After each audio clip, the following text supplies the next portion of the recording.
Hello everyone, welcome to my channel online GS by Diwakar. इस video में हम लोग प्रैक्टिकल ज्योग्राफी या ज्योग्राफिकल टेक्निक्स जो आपका UGC NET JRF assistant professor, इसके अलावा झारखंड पीजीटी में भी प्रैक्टिकल ज्योग्राफी है आपका, और एमपी वर्ग 1 में भी आपका प्रैक्टिकल ज्योग्राफी है। इसके अलावा राजस्थान का जो ग्रेड 1 का आप लोगों का एग्ज़ाम होता है वहाँ पे भी आपका प्रैक्टिकल ज्योग्राफी इंक्लूड है। ठीक है, तो उन सभी पेपर्स को यहाँ पे ध्यान रखते हुए, उनके सिलेबस को ध्यान रखते हुए हम लोग यहाँ पे 10 प्रश्नों को सिलेक्ट किए हैं और इन 10 प्रश्नों का डिटेल्ड आंसर भी यहाँ पे अवेलेबल है। तो इसका पीडीएफ भी आप लोगों को यहाँ पे मिल जाएगा। हालांकि पीडीएफ पहले ही हमने ग्रुप में शेयर कर दिया है। इसके अलावा टेलीग्राम पे भी पीडीएफ मिल जाएगा। टेलीग्राम आपको ज्वाइन करना होगा तो आप ज्वाइन कर लीजिएगा, ऑनलाइन जीएस बाय दिवाकर करके। ठीक है, इसका ऑफिशियल चैनल के नाम से वहाँ मिल जाएगा, आपको वो भी मिल जाएगा। तो चलिए यहाँ से स्टार्ट करते हैं। पहला प्रश्न क्या है इसके बारे में जानते हैं। पहला दिया है, देखिए, raster model divides entire area into regular grids in a specific sequence.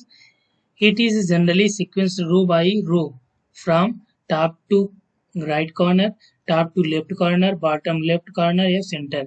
यानी कि जो रास्टर डेटा है, ठीक है, रास्टर और वेक्टर दो चीज़ों के बारे में आपने जाना ही होगा, क्योंकि ये जो रास्टर और वेक्टर है डेटा, ये आपका हर पूछा जाता है रास्टर और वेक्टर डेटा। ठीक है, यहाँ पर पूछ रहा है जो आपका रास्टर डेटा है ये एक ग्रिड के रूप में विभाजित किया जाता है। इसमें पूछ रहा है कि ये किस तरह से इसको डिवाइड किया जाता है, यानी इसको जो है किस सीक्वेंस में रखा जाता है। रो बाई रो जो रखा जाता है, जैसे ये आपका कॉलम हो गया और इधर आपका क्या हो गया, ये आपका रो होता है।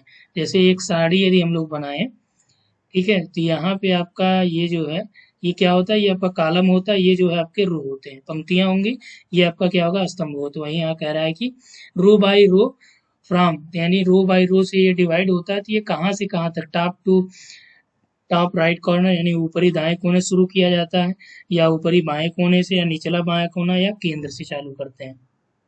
ठीक है, तो इसको कहाँ से चालू करते हैं, इसका जो आपका राइट आंसर हो जाएगा रास्टर डेटा का, तो इसमें आपका ऊपरी बायां कोना, ठीक है, यानी कि टॉप लेफ्ट कॉर्नर से यहाँ पे चालू किया जाता है। अब देखिए, इसका डिटेल्ड आंसर में हम लोग आ जाएंगे। यहाँ पे आपका पूरा फिगर सेट दिया गया है, ये दिख रहा है ना आपको। ये देखिए आपका रास्टर डेटा का फॉर्मेट है, और ये क्या है, ये आपके कॉलम है, ये क्या है आपका, ये रो है। अब देखिए यहाँ पे दिखाया गया है, ये एरिया जो पॉलीगन के रूप में भी, ये लाइन के रूप में शो किया गया, ये पॉइंट के रूप में शो किया गया। इधर जो है, यानी ये क्या है, ये रो है, ये ऊपर वाला ये सीधे सीधे जो है ये कॉलम है। ठीक है, तो यहाँ पे कह रहा है कि जो रास्टर डेटा है इसको पूरे क्षेत्र के एक विशिष्ट नियमित जाल के रूप में विभाजित करता ही है, आमतौर पर ऊपरी बाएं कोने से पंक्ति दर पंक्ति, यानी रो बाई रो, ऊपरी बायां कोना। तो यहाँ पे देखिए ये क्या होगा, ये राइट होगा, ये लेफ्ट होगा, यानी कि लेफ्ट से यहाँ से स्टार्ट किया जाता है। तो यहाँ पे ये है नहीं, तो यहाँ पे है, तो ये आपका शुरू में। इधर देखिए यहाँ पे पहला जो ये ग्रिड बनाया गया, ये बाएं से आपका फिर यहाँ पे बढ़ते हुए बनाया गया है। ठीक है, तो वही यहाँ पे कह रहा है, और इसको आप लोग पढ़ लीजिएगा। यहाँ पे आस्काई कोड यहाँ पे आपने पढ़ा ही होगा, अमेरिकन स्टैंडर्ड कोड है ये, आस्की कोड के रूप में इसे कोडित किया जाता है। डिजिटल उन्नयन मॉडल जो डेम है, ठीक है, डेम कक्ष दर कक्ष तथ्य संरचना का उपयोग करके पड़ोसी उन्नयन मान शायद ही कभी इनके समान होते हैं। सैटेलाइट इमेज भी तथ्य संग्रहण के लिए इस विधि। अब देखिए इसका उपयोग कहाँ कहाँ होता है ये भी थोड़ा समझ लीजिए। सैटेलाइट इमेजेस में और रास्टर जीआईएस प्रारूप का लाभ जो रिमोट सेंसिंग छवियों के साथ अंतरफलक करने, यानी रिमोट सेंसिंग जो आप इमेजेस प्राप्त करते हैं उसमें भी इसका उपयोग होता है। ठीक है, यहाँ पे देखिए बफर प्रॉक्सिमिटी और कंप्यूटर की सत्यता या असत्यता का परीक्षण के लिए भी किया जाता है। रिमोट सेंसिंग डेटा की रेखापुंज तथ्य प्रारूप उपयुक्त होते हैं। देखिए ये प्रश्न पूछा गया, रिमोट सेंसिंग में किस डाटा का यूज किया जाता है, रास्टर या वेक्टर डाटा। ठीक है, स्क्रीन पर समझना, पढ़ना, लिखना, ये सभी क्या है, ये रास्टर। अब जैसे कि आपका इमेज है, फोटो, जब आप फोटो को खूब ज़्यादा जूम कर लीजिए, ठीक है, जूम करेंगे तो आपको दिखेगा पिक्सल। तो यही पिक्सल क्या है, यहाँ पे आपके कॉलम और रो होते हैं। ठीक है, यही पिक्सल यहाँ पे आपका रास्टर और वेक्टर डेटा के रूप में होता है। तो ये रास्टर डेटा होता है इमेज। यहाँ देखिए दिया गया है सैटेलाइट इमेजेस जो है इसमें आएंगे। दूसरा प्रश्न देखिए दिया गया, who among the following introduce the law of drainage density first, यानी कि जो ड्रेनेज डेंसिटी है, अपवाह घनत्व, ठीक है, या जल निकासी घनत्व, बेसिन घनत्व, तो इसका नियम पहली बार किसने दिया? स्टॉलर ने दिया, हॉर्टन ने दिया, श्रेयो ने दिया या चोर्ले ने दिया? तो देखिए, यदि आप यूजीसी नेट, टीजीटी, पीजीटी, ठीक है, ज्योग्राफी से आप देना चाह रहे हैं तो आप निश्चित तौर पे ऐप को डाउनलोड करिए। आप ऑनलाइन जीएस बाय दिवाकर या जीएस बाय दिवाकर सर करके सर्च करेंगे तो भी आपको जो है प्ले स्टोर पे ऐप मिल जाएगा, वहाँ से डाउनलोड करिए। हमें यूट्यूब पे भी फॉलो कर सकते हैं, फेसबुक पे, इंस्टाग्राम पे, ठीक है, लिंक्डइन पे भी आप फॉलो कर सकते हैं। तो यानी कि आप कहीं भी इसको देख सकते हैं। इसके अलावा इस पे ब्लॉग भी है, तो आप ब्लॉगर के रूप में भी यहाँ पे देख सकते हैं। उस पे आपको एनसीईआरटी के टोटल एमसीक्यू मिल जाएंगे, यहाँ पे अवेलेबल है, ठीक है। तो यहाँ पे प्रश्न दिया गया, who among the following introduce the law of drainage density first. तो ड्रेनेज डेंसिटी को पहली बार किसने जो है ये इंट्रोड्यूस किया? तो ये हार्टन ने इंट्रोड्यूस किया था। इनके बारे में थोड़ा सा जान लीजिए यहाँ पे, ठीक है। जो यहाँ पे ड्रेनेज डेंसिटी है यानी जल निकासी घनत्व है, देखिए हिंदी जो है यहाँ पे प्योर हिंदी है। ड्रेनेज डेंसिटी है ये आपका प्रति इकाई क्षेत्र में जो जलधारा होती है उसके चैनल की लंबाई की माप को ये बताती है। इसका गणितीय रूप में देखिए आपका क्या होता है, drainage density is equal to क्या होता है, धारा की जो लंबाई, ठीक है, जो जलधारा है उसकी लंबाई और टोटल जो बेसिन का एरिया है, ठीक है, बेसिन का क्षेत्र एरिया जो क्षेत्रफल है उससे आप डिवाइड करेंगे तो आपको क्या निकल जाएगा, जो ड्रेनेज डेंसिटी है वो आपको निकल जाएगी, ठीक है। यह यानी एक जल निकासी बेसिन भूमि सतह पर धारा चैनल की लंबाई से सूखा जाता है। यानी कि अब देखिए यहाँ पे आपका इम्पोर्टेंट है, अमेरिकी हाइड्रोलिक इंजीनियर और हाइड्रोलॉजिस्ट रॉबर्ट ई हार्टन ने ड्रेनेज डेंसिटी नेटवर्क, ठीक है, ड्रेनेज नेटवर्क और डेंसिटी का विश्लेषण करने के लिए मात्रात्मक विधि स्थापित करने वाले पहले व्यक्ति। ये भी ध्यान रखिएगा किस तरह की ये विधि है, ये आपका मात्रात्मक विधि है, यानी कि इसमें मैथमेटिकल यूज किया गया है, ठीक है। 1940 के दशक की शुरुआत में विकसित हुआ था। जो धाराक्रम है, धाराओं को श्रेणीबद्ध के रूप में ये रैंक करता है। 45 में जो हार्टन ने क्या किया, धाराक्रम, ठीक है, धारा की संख्या, लंबाई और जो ड्रेनेज एरिया था, ठीक है, उससे क्या बनाया, ड्रेनेज नेटवर्क बनाया और इसे जो है इन्होंने डेवलप किया। हार्टन्स कानून जैसा कि वे ज्ञात हो गए, बाद में क्या किया गया, इसको संशोधित किया गया और विकसित किया गया। क्योंकि देखिए ये जो आपका हिंदी किया गया है ये इंग्लिश का हिंदी वर्जन जो है ट्रांसलेट किया गया है, ठीक है। तो यहाँ पे आपका इसलिए बहुत ज़्यादा प्योर हिंदी आ गई है। इसका मतलब यही जो एक बेसिक चीज़ यही थी कि ड्रेनेज डेंसिटी जब आपको पूछा जाएगा निकालने के लिए, पहली बार किसने किया, कब किया, 1945 में किया, ठीक है। और सब यहाँ पे आप जो है पढ़ लीजिएगा, इससे क्या फ़ायदे हैं यहाँ पे देखिए आपका पूरा दिया गया है। चलिए नेक्स्ट आ जाते हैं। मेरा टारगेट यहाँ पे है कि 10 क्वेश्चन कम से कम टाइम में कंप्लीट करने का, और यहाँ पे पीडीएफ आपको मिल जाएगा, तो जो डिटेल्ड एक्सप्लेनेशन उसको देख लीजिएगा। चलिए यहाँ पे स्टेटमेंट एक दिया है कि grid cell system are very comfortable with raster based output devices, ठीक है।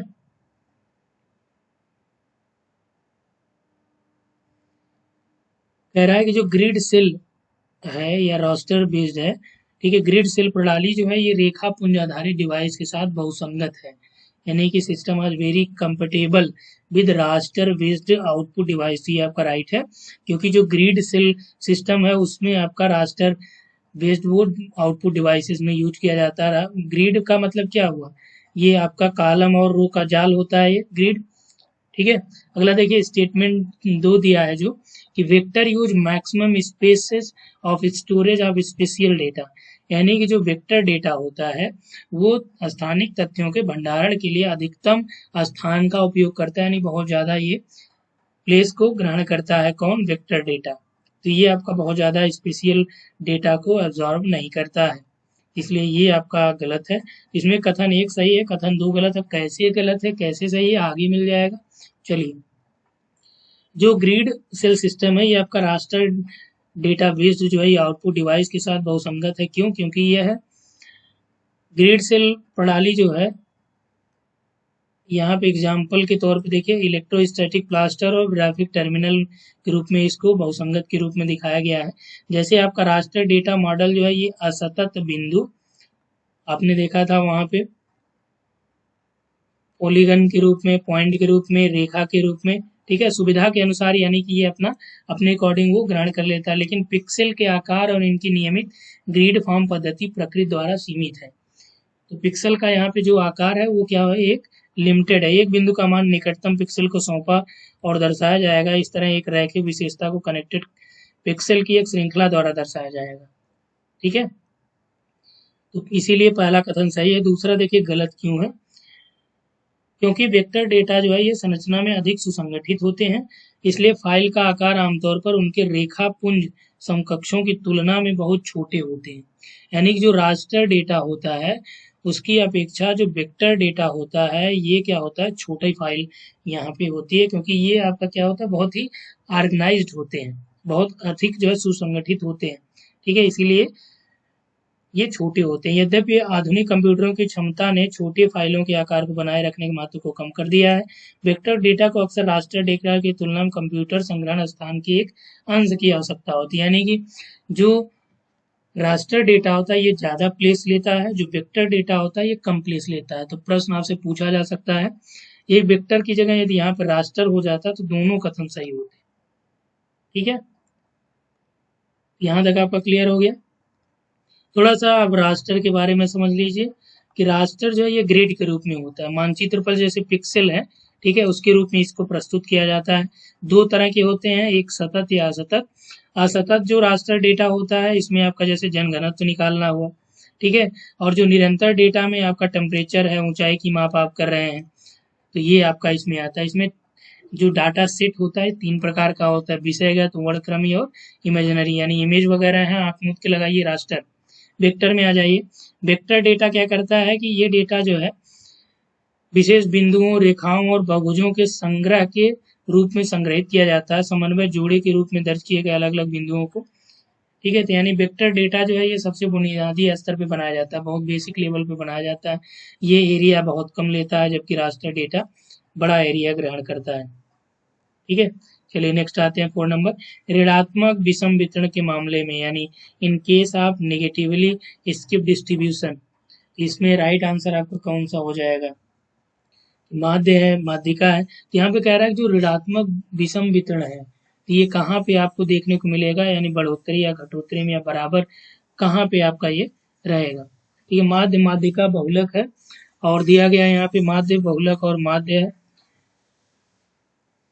ये आपका माध्य, बहुलक और ये माध्यिका होनी चाहिए। ठीक है, और यहाँ पे बहुलक, माध्यिका, माध्य है, माध्य, माध्यिका और बहुलक है। ठीक है, यानी mean mode, mean median mode है, मीडियन मोड मीन है। तो इसमें देखिए आपका क्या होता है कि सबसे ज़्यादा जो ये वितरण के मामलों में हम लोग बात करें तो राइट आंसर आपका होगा मीन मीडियन मोड।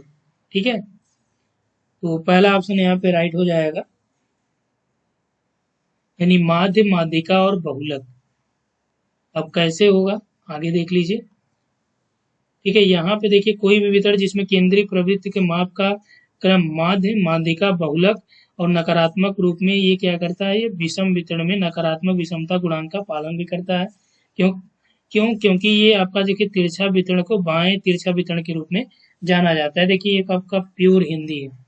ठीक है, जो आपका यहाँ पे डिस्ट्रीब्यूशन पूछा गया है तो डिस्ट्रीब्यूशन का मतलब यहाँ पे वितरण के रूप में जाना जाता है। एक प्रश्न यहाँ पे आपका यूजीसी में यही पूछा गया था।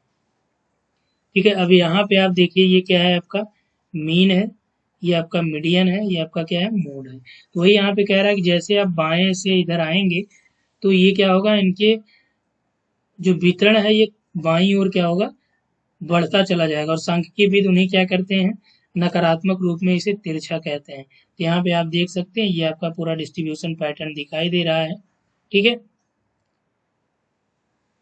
और इस तरह से रहेगा। अब प्रश्न आपसे पूछा गया कई बार, यही वाला सेम आपका जो है यूजीसी नेट का प्रीवियस ईयर सॉल्व करिएगा तो वहाँ पे आपको मिल जाएगा, यही सेम देखिए पूछा गया है। चलिए अगला देखते हैं। यहाँ पे लिस्ट 1 और 2 को मैच कराना है। ये आपका जो ऑर्बिट है और इधर आपका दिया गया है उससे संबंधित तथ्य है। ठीक है, ध्रुवीय कक्षा की हम लोग बात कर रहे हैं। इसमें आपका जो पोलर ऑर्बिट होता है, ठीक है, वो कितनी ऊंचाई पे होता है, तो पोलर ऑर्बिट लगभग ये आपका 600 से 1000 किलोमीटर के आसपास होता है, यानी कि आपका 1 का 2 होगा। और जो जियो स्टेशनरी सैटेलाइट होते हैं ये आपका 36,000 किलोमीटर, ठीक है, जियो स्टेशनरी। और रडार की हम लोग बात करें, रडार कितने ऊंचाई पे ये आपका प्रक्षेपित या वहां तक, ये आपका रिमोट सेंसिंग से संबंधित है, यानी कि एक्टिव रिमोट सेंसिंग जो है ये आपका रडार से रिलेट करता है। और पैन ये आपका जो है सिंगल चैनल डिटेक्टर होता है पैन। इसमें आपका जो है 1 का 2 हो जाएगा, 1 का 2 देखिए, ये थर्ड ऑप्शन यहाँ पे आपका राइट हो जाएगा। चलिए इनके बारे में जान लेते हैं। ध्रुवीय कक्षा ये आपका पृथ्वी की निम्न कक्षा का एक प्रकार है, क्योंकि वे 200 से लेके 1000 किलोमीटर के बीच कम ऊंचाई पर होती है, इसीलिए इसको सूर्य तुल्यकालिक कक्षा, ठीक है, यानी एसएसओ इसको कहते हैं। एक विशेष प्रकार की ध्रुवीय कक्षा होती है। एसएसओ में क्या होता है, इसमें उपग्रह ध्रुवीय क्षेत्रों में यात्रा करते हुए सूर्य के साथ समकालिक होते हैं। यानी कि आपसे पूछा जाए कि एसएसओ पे जो उपग्रह कितनी ऊंचाई पे होते हैं, या सूर्य समकालिक कक्षा में एक उपग्रह कितनी ऊंचाई पे होता है, तो ये आपका देखिए यहाँ पे 600 से 1000 जो है कितने पे होगा, लगभग ये देखिए आपका 800 किलोमीटर एक एवरेज माना गया है। ये लगभग 7.5 किलोमीटर प्रति सेकंड की गति से यात्रा करेगा। तो ये ध्यान रखिएगा, ध्रुवीय कक्षा को सूर्य समकालिक कक्षा भी कहते हैं, ठीक है, एसएसओ। भू स्थिर कक्षा की हम लोग बात करें, जियो स्टेशनरी ऑर्बिट की बात करें, तो इसे भू समकालिक या भूमध्य रेखीय कक्षा भी कहा जाता है। क्यों? क्योंकि पृथ्वी की भूमध्य रेखा से लगभग 35,786 किलोमीटर की ऊंचाई पर और पृथ्वी के घूमने की दिशा का अनुसरण करते हुए गोलाकार भू समकालिक ये कक्षा होती है, ठीक है। और पृथ्वी का के भूमध्य रेखा से 36,000 किलोमीटर ऊपर जो है इसको प्रतिक्षेपित किया जाता है इन उपग्रहों को। ये टेलीविजन या दूरसंचार के लिए विशेष रूप से इनका उपयोग किया जाता है, ठीक है। इन उपग्रहों से दुनिया भर में सिग्नल भी भेजा जाता है, यानी कि जो कम्युनिकेशन सैटेलाइट है वो आपका जियो स्टेशनरी ऑर्बिट में ही भेजी जाती है, ठीक है। रडार और लिडार की हम लोग बात करें, तो रडार की बात करें तो ये आपका एक प्रकार से रडार और लिडार दोनों एक्टिव रिमोट सेंसिंग है। यहाँ पे क्या होता है, जहाँ उत्सर्जन और वापसी के बीच समय की देरी को मापा जाता है, जिससे किसी वस्तु का स्थान, गति और दिशा भी निर्धारित हो। जैसे आप देखते हैं कि जो लड़ाकू विमान वगैरह हो गए, ये जब दूसरे देश की सीमाओं में जाते हैं तो वो किससे पकड़े जाते हैं, तो रडार से। रडार क्या करता है कि स्थान की गति, दिशा, इन तीनों को जो है ये माप करता है, और इसी को बेस बना के क्या है कि जो आपका मिसाइल वगैरह है वो दागे जाते हैं ताकि ये अटैक इसी पे करे। गति समझ जाएंगे तो उसी हिसाब से यहाँ पे आपका मिसाइल जो है छोड़ा जाता है। तो यात्रा करने वाले वाहनों की गति मापने के लिए पुलिस द्वारा उपयोग किया जाने वाले रडार क्या होते हैं, ये सक्रिय रिमोट सेंसिंग का उपयोग इसमें होता है, ध्यान रखिएगा। पैन क्या होता है, ये सिंगल चैनल पंच क्रोमेटिक, इसका इंग्लिश हो जाएगा, इमेजर है। इसे कहा होता है 10 मीटर बेहतर ग्राउंड रेजोल्यूशन का उत्पादन ये करता है, ठीक है। ये पंचवर्ण यानी 5 प्रकार के रंगों का एकल बैंड का उपयोग होता है। इसमें लाल, हरा, नीला, ये तीनों क्या करते हैं, ये स्थानिक स्पेशल रिजोल्यूशन को ये जोड़ते हैं, ठीक है। इससे कोई तरंग दैर्घ्य की विशेष जानकारी भी नहीं पता चलती है। तो रडार, लिडार आपने समझ लिया, जियो स्टेशनरी समझ लिया। यहाँ पे बस इतना याद रखिए, ये 36,000 है इसकी ऊंचाई, इसका जो है 600 यानी 200 से लेके 1000 है। इसे एसएसओ भी कहा जाता है। रडार ये आपका एक्टिव रिमोट सेंसिंग है।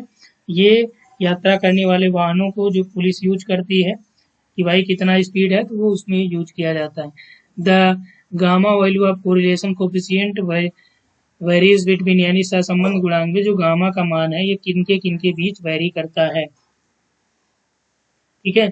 तो ये देखिए बहुत ही आसान प्रश्न है लेकिन कठिन भी है। क्यों? क्योंकि जब आप पढ़े नहीं होंगे तो कठिन होगा, अगर आप थोड़ा भी ध्यान दिए होंगे ये डायरेक्ट आपका क्वेश्चन में ही मेंशन किया गया। सहसंबंध गुणांक हमने आपको कराया भी है, जो आपका कोर्स है, कोर्स में इसका पूरा वीडियो भी है, पीडीएफ भी है। ये आपका +1 से -1 तक ये वेरी करता है, जो गामा का मान होता है, ठीक है, सहसंबंध गुणांक का मान। अब कैसे करता है आगे देखिए, इस पे कई बार प्रश्न पूछे भी गए हैं। ये पियर्सन का जो सहसंबंध गुणांक है, दो चरों के रैखिक जुड़ाव का एक माप करता है, ठीक है। और इसी पे आपका ये गामा है, और यहाँ में देखिए इसका मान -1 से +1 तक ये वेरी करता है। एक चर के दूसरे चर के साथ बढ़ने या घटने की प्रवृत्ति यहाँ पे सहसंबंध गुणांकों में दिखाई जाती है, ठीक है। नकारात्मक मान का मतलब क्या हुआ, एक चर के मूल्य दूसरे चर के मूल्य में कमी के साथ जुड़ी हुई होती है या इसके विपरीत होती है, दोनों एक दूसरे से। ठीक है, जब प्लस दिखाया जाएगा तो यानी कि मजबूत संबंध है, और माइनस दिखाया जाएगा तो यानी कि मजबूत नकारात्मक है। तो -1 जो है ये सबसे ज़्यादा मजबूत नकारात्मक है, +1 जो है ये सबसे ज़्यादा सकारात्मक संबंध है। तो कई बार पूछे गए कौन सा संबंध ये दिखा रहा है, यदि +1 है तो किस तरह का संबंध है, तो ये मजबूत सकारात्मक है। 0 पर या उसके करीब यदि सहसंबंध गुणांक का मान 0 हो जाए तो इसका मतलब क्या हो गया, कोई संबंध नहीं है, रैखिक संबंध यहाँ पे कोई रैखिक संबंध नहीं दर्शाता है। ठीक है, और ठीक एक के मान का अर्थ क्या है कि दो चरों के बीच एक पूर्ण सकारात्मक संबंध है।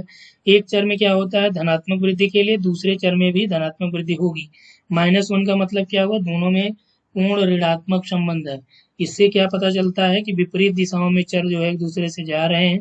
यदि एक चर में सकारात्मक वृद्धि के लिए दूसरे में कमी है तो यहाँ देखिए दिया है कि यदि 0 है तो कोई रैखिक संबंध नहीं है। तो माइनस में क्या है कि यहाँ पे दोनों एक दूसरे से विपरीत जा रहे हैं। चलिए यहाँ पे देख लीजिए, सकारात्मक संबंध में एक चर का मान दूसरे चर में वृद्धि के साथ क्या होगा, बढ़ेगा। यानी कि एक बढ़ रहा है तो दूसरा भी बढ़ेगा, तो आपका क्या होगा, सकारात्मक होगा। और सकारात्मक सहसंबंध गुणांक 1 होता है। नकारात्मक की बात करें तो इसमें एक चर के मूल्यों में कमी होती है और दूसरे के चर में मूल्यों में वृद्धि, एक में कमी एक में वृद्धि। उस स्थिति में जो सहसंबंध गुणांक होगा ऋणात्मक होगा और ये -1 होगा। 0 में क्या होता है कि इसमें एक और स्थिति होती है कि जब दो चरों के बीच कोई विशेष संबंध नहीं होता, तो इसका मतलब मान 0 हो गया।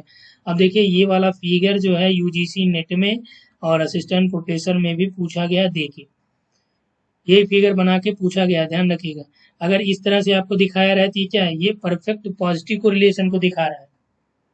ठीक है, तो यानी कि आप यहाँ से देखिए, जो चतुर्थांश आप लोगों ने पढ़ाई होगा, तो यहाँ पे कह रहा है कि जब इस तरह से आपका दिखाया गया, तो ये क्या है, ये पॉजिटिव कोरिलेशन को दिखा रहा है ये पूरा। और यही यदि उल्टा कर दिया जाए, इसके बजाय आपका देखिए ये वाला हो जाए, ठीक है, ये तो ये क्या है, ये निगेटिव कोरिलेशन को दिखा रहा है। यहाँ पे ध्यान रखिएगा, ये 0 मान लीजिए आप, ये x एक्सिस है, ये y एक्सिस है, तो जब 0 से आप इधर, ठीक है, कोरिलेशन दिखाया गया, तो यहाँ पे आपको कोई दिमाग लगाने की बहुत ज़्यादा आवश्यकता नहीं है। बस इतना समझिए कि जब आपका इस तरह से पैटर्न मिलेगा, ठीक है, तब आप कहेंगे सकारात्मकता है। जब आपका पैटर्न ऐसे रहेगा, यानी कि इसका केंद्र से कोई लेना, केंद्र का मतलब 0 से कोई लेना देना न रहे, ठीक है, तो आप क्या कहिएगा, ये नकारात्मक है। यहाँ पे आप 0 मान के चलिए, और यहाँ से जब लेना देना रहे तो आप कहिए सकारात्मक है। ठीक है, तो ये आपको समझ में आ गया होगा। अब फिगर से यहाँ पे देख लीजिए, और यही आपके एग्जाम में 1-2 प्रश्न यहाँ से पूछ लिए जाते हैं। ये देखिए आपका परफेक्ट पॉजिटिव, एकदम सीधा रिलेशन दिख रहा है, तो ये आपका परफेक्ट पॉजिटिव है। अब इसमें देखिए आपका स्ट्रॉन्ग पॉजिटिव कोरिलेशन है तो सीधा ही, लेकिन यहाँ पे कुछ वेरिएशंस हैं। ठीक है, इसमें देखिए आपका जो, अब मान लीजिए यहाँ पे बस्तियां हैं कोई, ठीक है, आप एग्जाम्पल के तौर पे समझिए कि कोई बस्ती है, यहाँ पे आपका एक दूसरे से नज़दीक है, और ये कोई नदी है और यहाँ से इनको पानी की सप्लाई देनी है, तो जो पास वाले हैं इनके आपस में यहाँ पे बनेगी भी, और कोरिलेशन कैसा होगा, पॉजिटिव होगा, क्योंकि ये आसानी से प्राप्त कर ले रहे हैं। अब यहाँ पे क्या हुआ कि कुछ लोग कहे नहीं भैया हम यहाँ नहीं, यहाँ बनाएंगे, तो ये क्या हो गया, थोड़ा सा कमजोर हुआ, तो यानी स्ट्रॉन्ग पॉजिटिव हो गया। अब यहाँ पे अधिवास जो है ये दूर दूर बना लिया गया, तो क्या होगा, ये दूर हो जाएगा, यानी कि वीक पॉजिटिव कोरिलेशन हो गया। अब यहीं पे यदि कोई पैटर्न आपको ना मिले, जैसे यहाँ भी है, यहाँ भी है, यहाँ भी है, यहाँ भी है, यानी कि इसमें आपको कोई पैटर्न दिख रहा है, नहीं दिख रहा है, तो आप इसका मतलब मान क्या समझेंगे, 0 समझेंगे। और ये कैसा होगा, ये कोई संबंध नहीं, ठीक है, कोई कोरिलेशन नहीं, नो कोरिलेशन, क्योंकि यहाँ पे आपका ये है। अब यहाँ पे आपका मान लीजिए जल का स्रोत है, अब यहाँ से पानी की सप्लाई देनी होती, सीधे रहते तो आसानी से जाती। अब यहाँ पे इनको पाइप अलग से बिछानी पड़ेगी, यहाँ के लिए करनी पड़ेगी। ठीक है, एक एग्जाम्पल के रूप में समझा रहा हूँ, ये मत समझिएगा कि पाइप और पानी का यहाँ पे कुछ है, बस आपको समझने के लिए। अब यहीं से जैसे आप 0 से आगे आएंगे तो एक पैटर्न बदलता हुआ दिखिएगा, ठीक है, इस तरह से आपका ये शिफ्टिंग हो जाएगी। तो यानी कि आपका ये वीक निगेटिव कोरिलेशन है, कोई निगेटिव कोरिलेशन है लेकिन थोड़ा कमज़ोर है। और यहाँ पे देखिए एक निश्चित पैटर्न दिखेगा, तो ये स्ट्रांग है और एकदम परफेक्ट लाइन दिख गई तो आप क्या बोलेंगे, परफेक्ट निगेटिव कोरिलेशन है। ठीक है, तो इसमें आपको बहुत ज़्यादा दिमाग लगाने की आवश्यकता नहीं है, बस आप देखिए और थोड़ा समझते हुए चलिए तो आप क्लियर कर लेंगे। अब देखिए दिया गया distance between 2 point and aerial photographs is 15 centimeter, having the corresponding distance on the topographical map with a scale of 2 centimeter to 1 kilometer is 18 centimeter. Find out the RF. ठीक है, RF यहाँ से आपको निकालना है। दिया गया है कि एक हवाई फोटोग्राफ पर दो बिंदुओं के बीच की दूरी 15 सेंटीमीटर है और 2 सेंटीमीटर 15 सेंटीमीटर है और 2 सेंटीमीटर से 1 किलोमीटर के पैमाने पर स्थलाकृतिक मानचित्र का संबंधित दूरी 18 सेंटीमीटर है। तो आरएफ का मान निकालना है। इसका जो राइट आंसर हो जाएगा 1:16 60,000 होगा। कैसे होगा आगे देखिए, यहाँ साल ऐड कर दिया गया है। इसमें देखिए दिया गया है कि जो आरएफ निकाला जाता है कैसे, मैप डिस्टेंस और ग्राउंड डिस्टेंस, यानी कि जो मानचित्र पर दूरी है और जो धरातल पर दूरी है। ठीक है, यहाँ पे जो दे रखा है कि मानचित्र पे जो दूरी है वो आपका 2 सेंटीमीटर है और धरातल पे जो दूरी है ये आपका 1 किलोमीटर है। तो किलोमीटर को आप सेंटीमीटर में बदल लीजिए। ठीक है, तो इसमें आपका 1 लाख हो जाएगा। तो इसको आप इससे डिवाइड कर दीजिए तो ये आपका 2×5=10 हो जाएगा, यानी 50,000। तो 1/50,000 लिखिए या 1:50,000 लिखिए। ठीक है, ये तो अभी केवल नॉर्मल लिख रहा। ठीक है, तो measure the direct distance between 2 points on aerial photograph. अब कह रहा है कि फोटोग्राफ में जो दूरी है दो बिंदुओं की ये कितनी है, 15 सेंटीमीटर है। अभी क्या था, यहाँ पे फिर से आ जाइए, ये कह रहा है कि 2 सेंटीमीटर से 1 किलोमीटर के पैमाने पर जो टोपो सीट पे जो है वो आपका कितना है, 2 सेंटीमीटर है। और कितने पे, आपका धरातल पे जो है ये 1 किलोमीटर शो करता है, टोपोग्राफी पे 2 सेंटीमीटर। तो आरएफ यहाँ से इसका निकालेंगे, 2 सेंटीमीटर बचे 1 किलोमीटर, वही हमने निकाला वहाँ पे ऊपर। तो यहाँ पे आपका 2 बटे हो जाएगा 1 सेंटीमीटर, यहाँ पे 1 किलोमीटर में आपका 1 लाख हो जाएगा सेंटीमीटर। और इसी को यहाँ पे काट देंगे, ये 2:50,000 आ गया। ठीक है, वही यहाँ पे कह रहा है कि जो आपका हवाई फोटोग्राफ यानी जो एरियल फोटोग्राफ है वहां पे जो दो बिंदु हैं उनके बीच की दूरी कितनी है, 15 सेंटीमीटर है। ठीक है, और major the direct distance between 2 point on the map is 18 centimetre. यानी कि कह रहा है कि यहाँ पे जो टोपोग्राफिकल पे डायरेक्ट आपको माप का दिया गया है, ये आपका कितने दूरी है, 18 सेंटीमीटर है। ठीक है, तो उसको निकालने के लिए आपको यहाँ पे सबसे पहले स्केल ऑफ एरियल फोटोग्राफ, जो एरियल फोटोग्राफ है उसका स्केल आपको निकालना है और यही निकालना ही आपको। ठीक है, और स्केल ऑफ मैप यानी टोटल जो मानचित्र है उसका स्केल। पहला स्केल क्या है, एरियल फोटोग्राफ का स्केल, और दूसरा यहाँ पे आपका मैप का स्केल। दोनों को यदि हम डिवाइड कर देंगे, ठीक है, तो ये आपका आरएफ बराबर मैप ऑफ डिस्टेंस और फोटो डिस्टेंस। ठीक है, ऐसे निकल आएगा। तो चूंकि यहाँ पे आपका ये स्केल ऑफ एरियल फोटोग्राफ यही निकालना है आपको, इसी को आरएफ के रूप में आपको निकालना है। ठीक है, अब यहाँ पे जो मैप का स्केल कितना है, 1:50,000 है। तो इसमें क्या हो जाएगा, यहाँ पे आपका 50,000 हो जाएगा। और मैप पे जो डिस्टेंस है यहाँ पे दिया गया मानचित्र पे, स्थलाकृतिक मानचित्र पे डिस्टेंस कितनी है, 18 सेंटीमीटर है। ठीक है, तो यहाँ पे क्या हो जाएगा, 18 सेंटीमीटर। और जो एरियल फोटोग्राफ है उस पे जो डिस्टेंस है वो कितनी है, 15 सेंटीमीटर। तो इसको हमने क्या निकाला, सबसे पहले हम लोगों ने मैप स्केल का कैलकुलेशन किया कि एक हमको जो टोपोग्राफी सीट है उसका स्केल पता चल जाए वो कितने पैमाने पे है। तो इसने पहले ही बता दिया 2 सेंटीमीटर 1 किलोमीटर, यानी 2 सेंटीमीटर मैप पे 1 किलोमीटर धरातल पे दिखाई रहा है। ठीक है, तो यहाँ से आपका ये निकल गया 50,000। और 18 सेंटीमीटर में इसने कहा कि टोपोग्राफी सीट पे जो दिया गया है वो आपका 18 सेंटीमीटर मेंशन है, और जो एरियल फोटोग्राफी में 2 पॉइंट के बीच की दूरी 15 सेंटीमीटर है। तो फोटो में डिस्टेंस और मैप पे डिस्टेंस डिवाइड कर दीजिए। ठीक है, अब इसको यहाँ जब इधर ले जाएंगे तो ये क्या हो जाएगा, इधर गुणा होता है। ठीक है, यदि इसको आप ले आएंगे तो इधर क्या होगा, 18 सेंटीमीटर यहाँ पे नीचे आएगा तो ये भाग होगा। ठीक है, तो ये हो जाएगा 18 गुणे 50,000 बटे 15। ठीक है, अब यहाँ से काट दीजिए, 3×6 18, और ये 3 पचे 15 कट जाएगा, ठीक है। 5 इसको काट दीजिए, यहाँ पे 5 दहा में 50 यानी 10,000 आ जाएगा, और ये कितना आ जाएगा 60,000 हो जाएगा, ठीक है। अब यहाँ पे आपका जो दिया गया है कि स्केल ऑफ एरियल फोटोग्राफ यानी कि जो आपका हवाई फोटोग्राफी है उसका जो मापक निकल आया ये आपका कितना 60,000 आ गया, ठीक है। अब इसको यदि आप पैमाने के रूप में लिखेंगे आरएफ के रूप में तो ये आपका क्या हो जाएगा 1:60,000, ठीक है। तो यहाँ पे आपका एक अनुपात है 60,000 आ जाएगा। क्लियर हो गया यहाँ तक। तो ऐसे ही मान लीजिए यहाँ पे 18 की जगह 10 दिया रहा है, तो सब ऐसे ही आपको करना है। एक देखिए आपका क्वेश्चन जो है पिछली बार यहाँ से पूछा गया था, यूजीसी में ही आई थिंक पूछा गया है। अगला देखिए दिया गया the best fit curve in bivariate relationship can be selected on the basis of its, यानी कह रहा है कि जो द्विचर संबंध होते हैं यानी बाईवेरिएट रिलेशनशिप होता है इसका सबसे फिट वक्र चयन किसके आधार पर किया जाता है, रिग्रेशन मेथड से, स्कैटर प्लॉटिंग से, ट्रेंड लाइन से, या फिर कोफिशिएंट ऑफ कोरिलेशन से। ये किससे किया जाता है,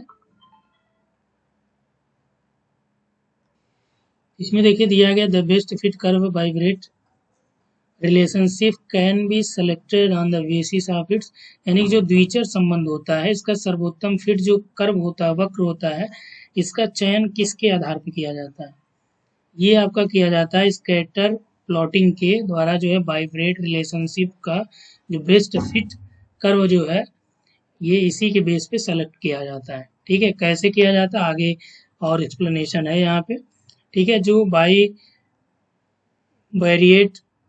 वर्णनात्मक प्रदर्शन या भूखंड के ये क्या करता है दो चरों के बीच संबंध को प्रकट करने के लिए डिजाइन किया जाता है।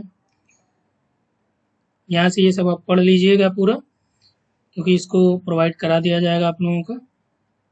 तो देखिए यहाँ पे जो स्कैटर्ड प्लॉटिंग की हम लोग बात कर रहे थे, तो स्कैटर प्लॉटिंग में क्या होता है कई सी प्रतीकों का उपयोग किया जाता है और इसमें दो चर का मान जो प्रदर्शित किया जाता है, जहाँ एक चर का मान एक्स अक्ष पे, ठीक है, और दूसरा जो है कहाँ पे आपका वाई अक्ष पे, ठीक है। दो एक्सिस यहाँ पे मान लीजिए ये एक्स है ये वाई है, इन्हीं दोनों पे क्या है ये प्रदर्शित किया जाता है, ठीक है। परंपरागत रूप से आश्रित या प्रतिक्रिया चर को क्या किया जाता है ऊर्ध्वाधर या वाई अक्ष पे प्लॉट किया जाता है। जो स्कैटर प्लॉटिंग में यानी जो डिपेंडेंट वेरिएबल्स होते हैं उसको वाई अक्ष पे, वाई एक्सिस पे, और जो स्वतंत्र चर होते हैं, ठीक है, ये आपके एक्स एक्सिस पे प्लॉट किए जाते हैं।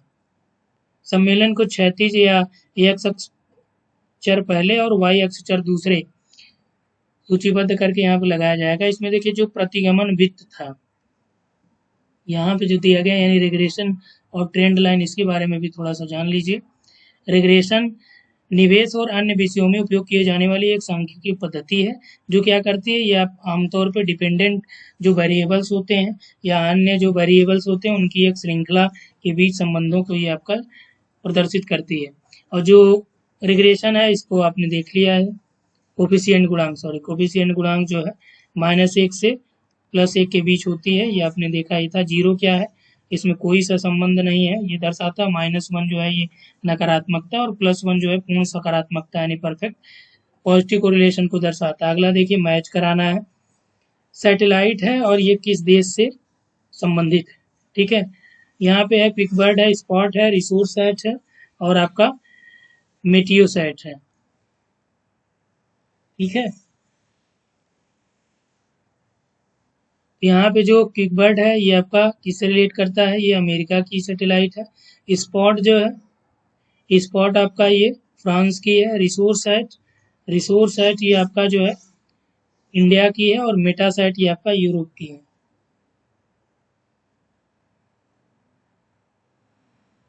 ठीक है। तो यहाँ से जो आपका ऑप्शन बन रहा है एक का 4 हो गया, इसका 4 हो गया, ये आपका 2 हो गया, इसका 3 हो गया, इसका 1 हो गया, 4 2 3 1 यानी बी ऑप्शन यहाँ पे राइट हो जाएंगे, ठीक है। यहाँ पे देखिए दिया भी गया क्विकबर्ड जो है ये आपका मैक्सार सेंसर को यानी 18 अक्टूबर 2001 को ये आपका बेडनबर्ग एयरफोर्स बेस कैलिफोर्निया से यूएसए में सफलतापूर्वक प्रक्षेपित किया गया था, ठीक है। इसका रेजोल्यूशन ये हाई रेजोल्यूशन वाला उपग्रह भी था। यहाँ पे देखिए 2015 में कक्षा के 6 के बाद पुनः इसको प्रस्तुत किया गया था। रिसोर्स साइट की हम लोग बात करें तो ये आपका रिसोर्स साइट 1 जो है ये IRS P6 के नाम से भी जाना जाता है।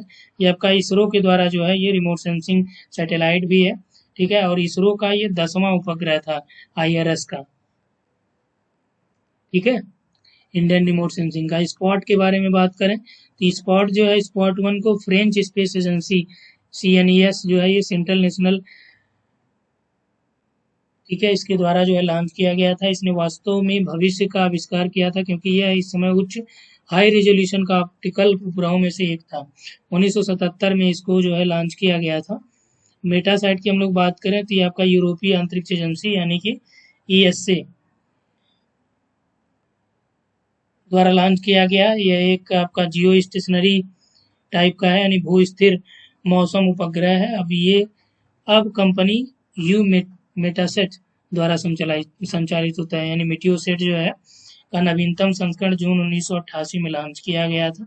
यहाँ से आप देख सकते हैं। इसके अलावा लास्ट क्वेश्चन है 10 नंबर का, which one of the following method is the most suitable to show the geographical distribution of a large number of related phenomena.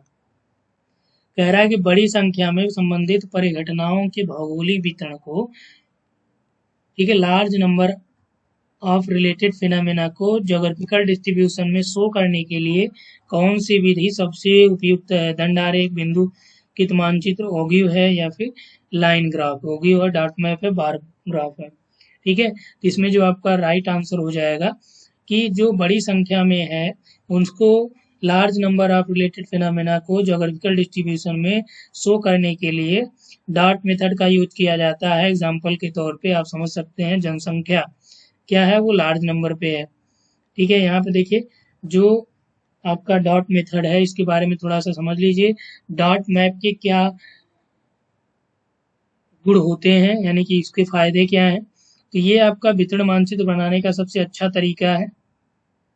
निरपेक्ष आकृति दिखाया जाता है इसमें, ठीक है, और ये आपका इसमें बिंदु गिनकर डेटा में बदला जा सकता है।